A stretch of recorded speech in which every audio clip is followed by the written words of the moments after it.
Percaya atau tidak, ketika awal hancurnya Turki Utsmani itu tuh dibuat multaqo, konferensi ulama sedunia. Salah satunya ayah Buya Hamka dikirim ke sana bersama temannya Syekh Abdullah Ahmad. Dikirim ke sana, ke Mesir. Di Mesir, kok nggak di Turki Utsmani? Karena Turki Utsmani sudah dihancurkan oleh Kemal, yang oleh ulama-ulama sebagian bukan disebut Kemal Atatürk. Atatürk artinya bapak Turki, tapi bagi ulama yang anti Kemal, karena Kemal ini pluralis, liberalis, itu disebut sebagai aduwwut Turk, musuh dari Turki. Wallahu alam ya. Tapi kita lihat memang iya, sekuler sekali, sampai pernah azan diganti pakai bahasa Turki. Orang Turki itu nulisnya pakai Arab, khotnya Arab. Sekarang semuanya pakai bahasa teks Latin ya. Ketika runtuh 1924 Turki Utsmani, di tahun berikutnya dibuatlah konferensi di Kairo. Muncullah Syekh Azhar menceritakan tentang konsepsi-konsepsi kewajiban harus bangun khilafah pakai mazhab fikih ABCD. Orang kita ini, khususnya orang-orang Melayu di Sumatera, orang-orang Minang, orang-orang Melayu, orang Jambi, bahkan orang Bugis, itu biasa debat guru aja udah biasa. Beda sama orang Jawa yang adabnya mungkin sedikit lebih halus. Orang kita justru itu yang disebut beradab. Bener gak? Yang bisa debat guru itu disebut beradab gitu. Kalau di Jawa yang gak debat guru disebut beradab. Udah beda standar. Maka kalau ke Jawa jangan pakai adat Sumatera ya. Kalau begitu juga sebaliknya.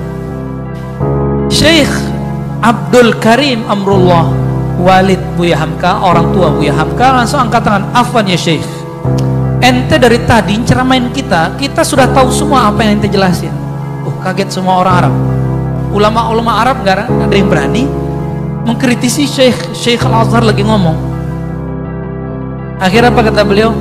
Udahlah, gak usah bahas ikhtilaf fikih lagi. Sekarang langkah konkretnya apa? Mau bikin apa multaqo ini? Mau membiarkan khilafah tidak berdiri? Mau lanjut saja ke daulah Islamiyah saja?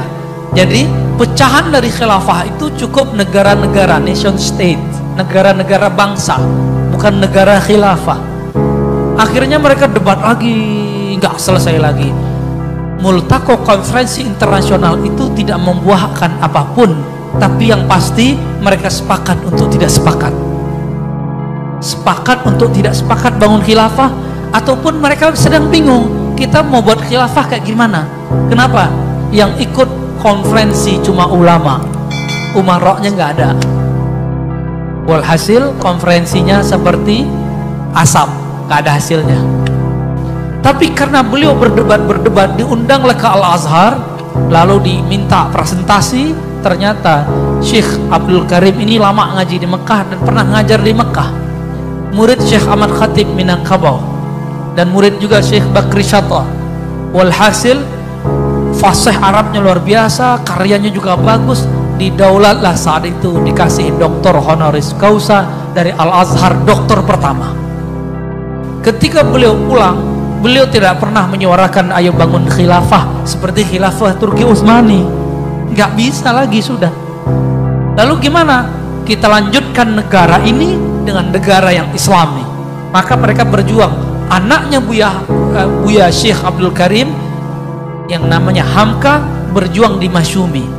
Masyumi, sebelum Masyumi partai itu adalah tim musyawarah besar ya umat Islam sebelum ada Istiqlal Indonesia, sebelum ada Indonesia merdeka, itu sudah ada majelis tinggi disebut Masyumi juga.